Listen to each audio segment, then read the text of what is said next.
Well, this is it, the beginning of your sociology class. I decided to record this first video lecture at my house on my deck in my backyard. Had really great plans to record this today. All of a sudden it's gotten a little bit breezy. So yes, the audio will be not as stellar as what it should be. Later videos are actually professionally recorded with mics and all that kind of stuff. This one is not. I wanted this one to have a little bit more of a home casual feel, since a lot of you are here at college for the first time. Skyping your friends back home, your parents. Maybe this will give a little bit of a Skype feel, take you back to where you want to be.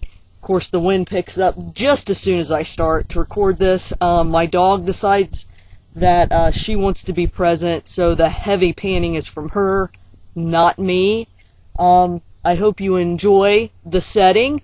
I'm enjoying it more than being in a classroom giving this lecture. So let's go ahead and get started with sociology. You'll notice I glance down. I have all of my notes right here. What I intend to do is edit this and put PowerPoint slides in it. Here's my tip for you. You can pass this class with flying colors if you do these three things. Read your book. Read the chapter. Read chapter 1 right now if you haven't. Come back, watch this video. As the video progresses, you will need to also... Oh, here comes the wind again. You know, it even makes me angry that I can't control the weather.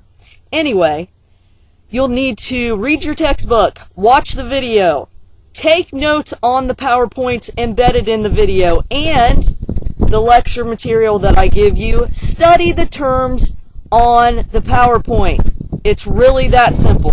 Okay, I'm going to stop for a second.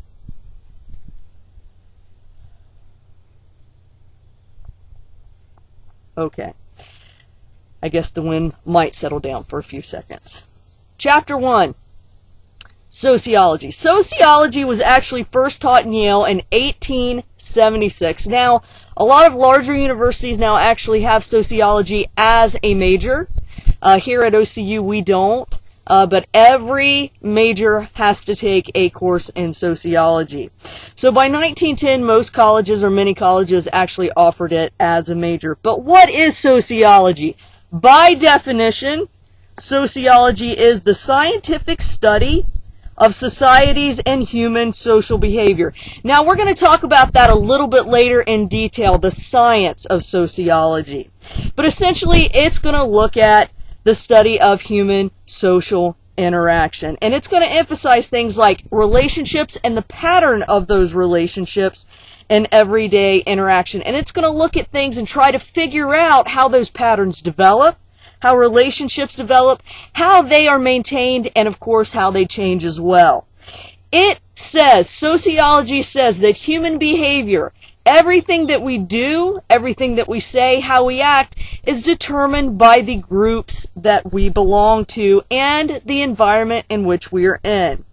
So, does that mean we're only going to look at groups? No, because there is no group without the individuals that are contained in that group. So, of course, it starts first with individuals and then expands to the greater social structure.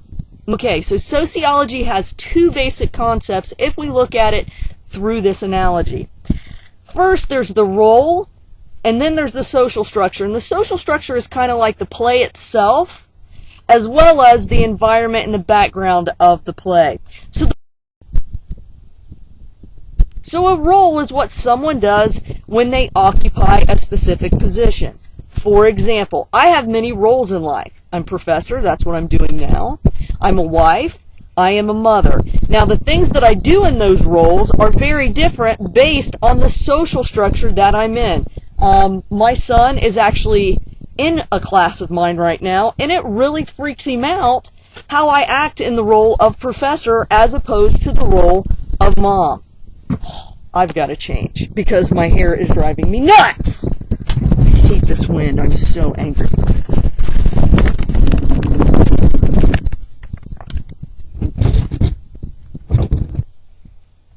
Okay, so now I am super angry at the wind and I have changed positions altogether.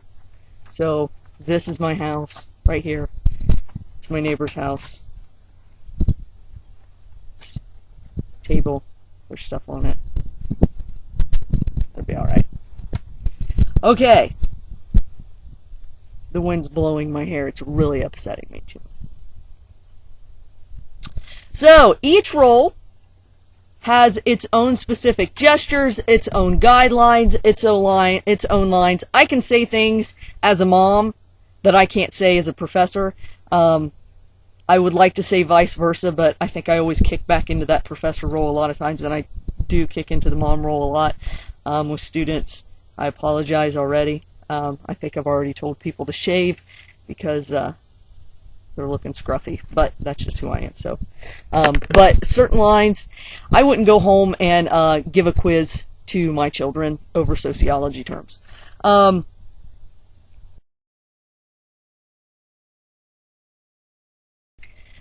So sociologists also look at the social structure, and they look at things like the play and how those roles relate in that play, how they work with each other, the social structure involved with those roles.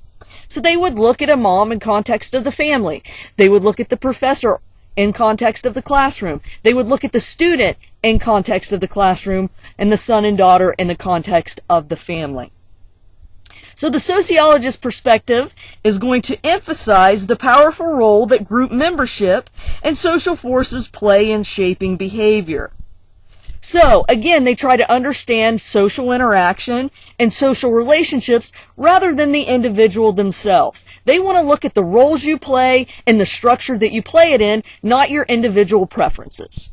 Now, in sociology, one of the key issues in the sociological perspective is that everything is relative. Beliefs, values, actions. It is all relative to the culture and the society that you are in. And this is going to determine a lot of what is right, what is wrong in your eyes. And because of this, we have huge diversity within groups and societies. This is why you can watch the National Geographic Channel and think, wow, that is really weird. It is not weird, it is relative. It is normal within their culture. Now, the next thing we're going to look at is sociological imagination. And this was a term that was coined by C. Wright Lewis. And by definition, it is the ability to see innate realities of our own lives in the context of common social structures. And it's the ability to see personal troubles as public issues. This is why we can see things like divorce rates rise when economic tensions rise as well. Because greater social forces around that couple are seeping in to the pressures within a marriage. We can also see as unemployment rises, divorce rises as well. So those things are related. We can see trouble in the Middle East associated with my personal issue of not having enough money to fill my gas tank.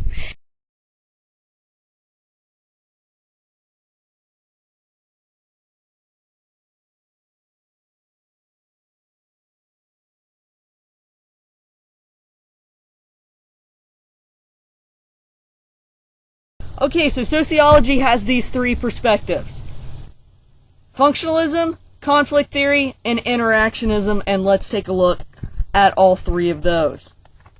Now, under the umbrella of macro-sociology. Now, by definition, macro-sociology focuses on social structures and the organizers and relationships between them. Anytime you see the macro, anytime you see the word macro, think big. Now, opposite of that is micro-sociology, and it focuses on interactions among individuals. So, larger social structures, macro-sociology. Individuals, micro-sociology. Underneath macro-sociology fall functionalism and conflict theory. Underneath micro-sociology falls interactionism. Why? Well, let's take a look at them just a little bit further. Now, functionalism is defined by addressing the questions of social organizations, which is the structures, and how it's maintained, which is the function. So it believes that society is made up of large social structures that work together and function as a whole to perform the elements of society that make it function. Now, let's look at a living organism and kind of compare this. So, as a person, you have an entire body. You don't just have an arm, a leg, a torso. It's all together. They can't work together, or they can't work unless they work together. So, without a brain, you're done for. Without a heart, you're done for. They all work together. They all function. They're like a well-oiled machine. So remember, functionalism is like a well-oiled machine or the human body. So, sociologists are going to identify the various parts, the structure, and identify how they work. This is why it's called sometimes structural functionalism. But in here, we're just going to call it functionalism. Now, it assumes three things. Number one, it assumes that there is stability, which means a social pattern has to be consistent and contribute to society. Number two, it's going to assume that there is harmony, so that the parts work together for the good. And it's going to assume that there is an evolution factor, which means change will occur in social structures through a slow adaptive process. It's going to ask two basic questions. It's going to ask what patterns exist and what are the consequences of the social structure. And it's going to look at two specific things. It's going to look at the manifest functions and the latent functions. Now, what are those? Manifest functions are consequences that are seen and recognized. Latent functions are consequences that are unrecognized and unintended. Now, positive consequences are called functions. Negative consequences are called dysfunctions. So let's look at an example. There is what is called in some states battered women syndrome. And essentially what this does is it gives a woman a right to kill an abusive partner. So, functionalism is going to look at the manifest function of this. And it's going to give legal recognition to women who are in abusive relationships. Now, the manifest dysfunction of this is that it's essentially giving someone the right to kill someone else. We don't like that. Now, a latent dysfunction, even if acquitted, this woman is going to live in a mental institution, and she's going to carry the stigma around of being a murderer and also being a mental patient. So we see both latent and manifest functions, and we see dysfunctions as well. Now, conflict theory. Let me give you a little bit of background on conflict theory. Conflict theory was founded on Karl Marx. Now, if you don't know anything about Karl Marx, let me give you a little bit of background on him. He was born in Germany to a upper middle class family, was raised in a wealthy environment, was very philosophical. So he goes off and majors in philosophy.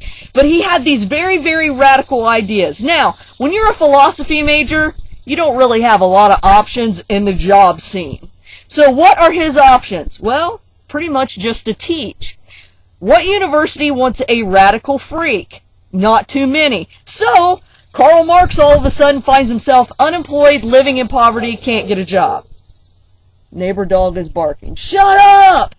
Anyway, I'm talking about Karl Marx. Karl Marx is in poverty as an adult. And what he starts to see is that poverty is man-made. Because you have winners and losers, owners and workers. And whenever one benefits, the other suffers. So he's living in poverty, brilliant man, has all this intellectual ability, and basically lives a life of poverty because he's angry. This is where capitalism comes from. So he hated capitalism, hated religion, because he said poverty was made due to capitalism and religion. So, his theories are of political interest and economic interest, but we also talk about them in sociology because that is what conflict theory is based on. So what conflict theory does is it addresses the points of stress and conflicts within a society and the ways in which they will contribute to social change. Again, it has winners, it has losers. Now, it also has 3 assumptions. Make sure you know these. It assumes competition, structural inequality, and social change. So, number 1 is competition. It says there are constant competition over scarce resources. We are constantly fighting over these resources. What are they? Food, money, sex, leisure. That's all society wants to talk about. That's all we want, and we constantly strive for these things. At the heart of social relationships is this competition. Now, number 2 is structural inequality. It says inequalities in power and reward are built into all these social structures. Again, you've got winners and you've got losers. Where one benefits, one suffers. Anytime, always.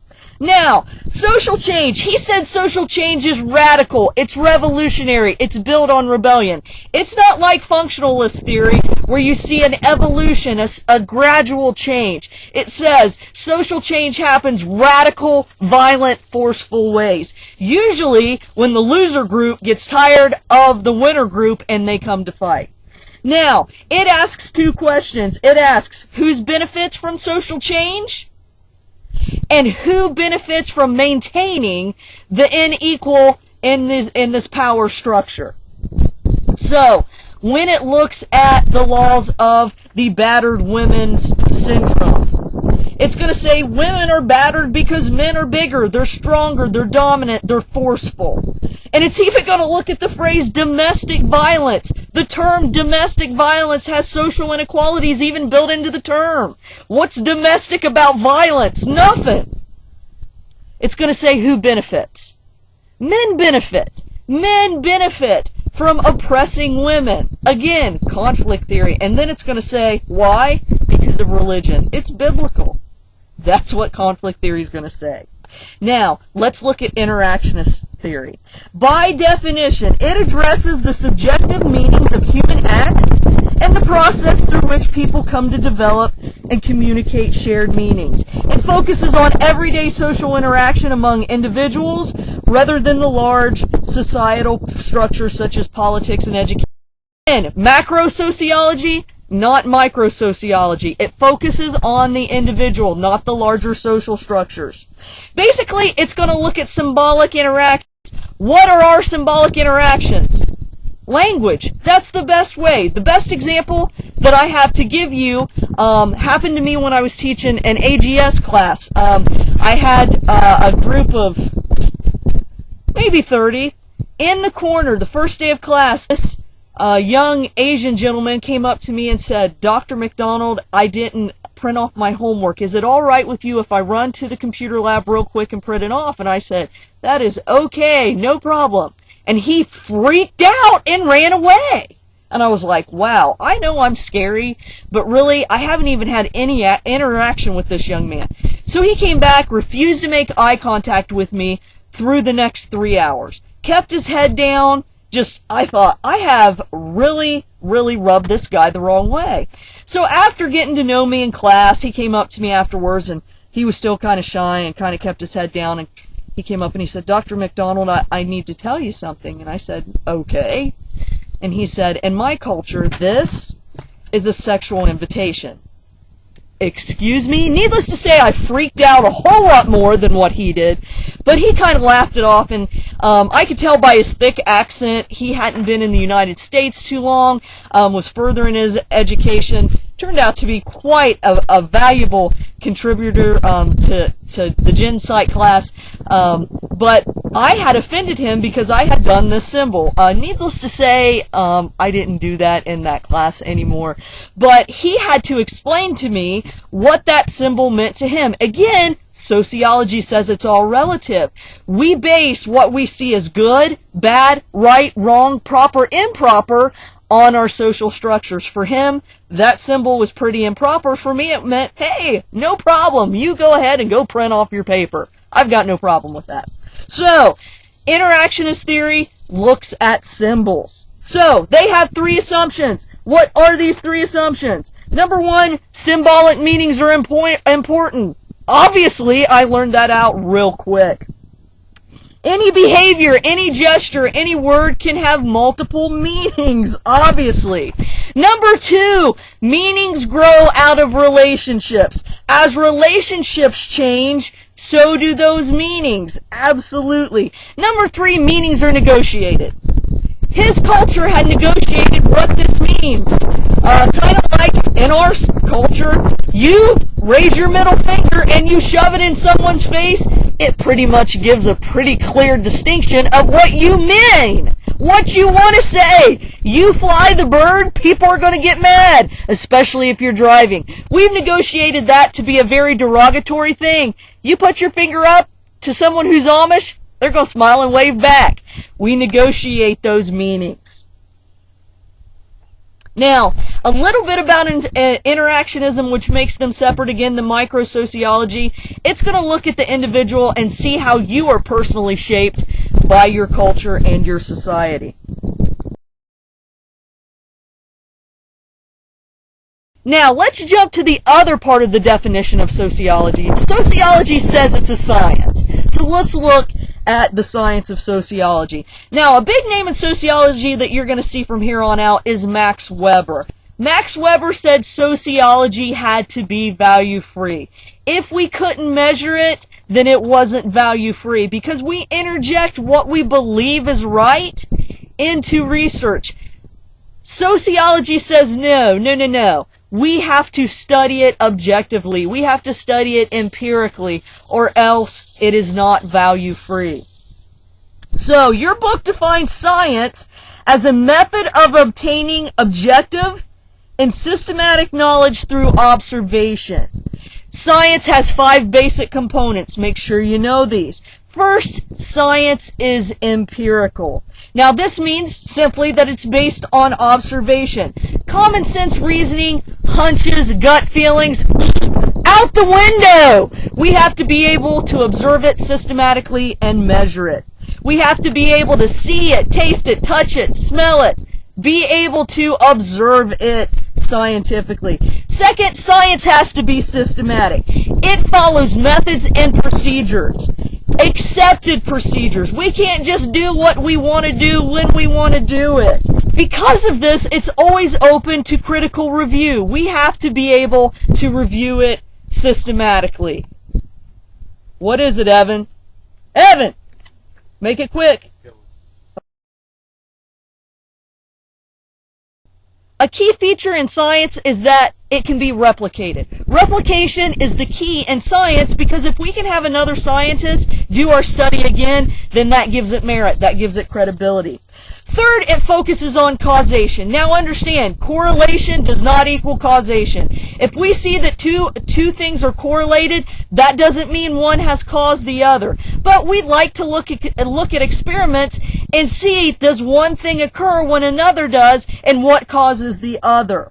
Now, remember that most social sciences are probabilistic. This means that it probably happens. Because there is so much variation in humans and in cultures and societies, you're not going to get the same result 100% of the time. If we get it 60% of the time, we pretty much hit the mother lode. 40%, we're doing pretty good. Now, fourth, it's provisional. Science is always provisional. It's never going to give an absolute and say this is always going to happen every time, because very few things happen like this. In science, there is no ultimate. There's probability, and that's the key and the thing that I love about science. It's going to give you numbers and say it's probably likely to occur when these other factors are present. Now, this is why there are so many theories, because we don't know. We only have what we can see, what we can observe, what we can measure. And that's why we create all these theories. This is why we can't say there are no absolutes in science. Lastly, it is objective. It is always open to critique. We keep our personal values out of it when we look at science. If we throw our personal values in there, things get muddled. What does Athens have to do with Jerusalem? We have Jerusalem values, but we have to keep the science of Athens out of that, and vice versa. Science is not foolproof. If there is any science or any scientist anywhere that says this is 100% foolproof, then they're a bad scientist. We can only observe, we can only list probabilities, and that's one of the things, in my opinion, that makes science so great. Now, sociological research has three main goals. Make sure you know these. They might pop up on a midterm question. Number one is description, number two is explanation, and number three is prediction. So number one, description. Description is where we want to look for factual information about an event, a condition, or behavior. Descriptive research is usually done on things we know very little about. Number two is explanation. Now, explanation is the goal of telling why or how something has happened. That's what we want to do. Number three is prediction. If we know these things, we want to be able to predict behavior. If we have all this research and we have all this information, what good is it if we can't apply it? So we want to be able to do some predicting about some things that might happen when certain conditions occur. Now, how does the research process actually occur in sociology? Let's take a look at that. First, we state the problem. We form a hypothesis. What is a hypothesis? By definition, it's a statement about relationships that we expect to find if our theory is correct. Now, your book defines it as a tentative statement that can be tested regarding relationships between two or more variables. Again, a hypothesis is something testable. We want to be able to test it. So it's not a theory which encompasses everything. It is a testable prediction. Number two, we choose a research method. We don't just say, oh, we're going to do this, we're going to do this, we're going to do this. It's systematic. We choose a process. It is a detailed plan. A research process is a detailed plan. A methodology is that detailed plan.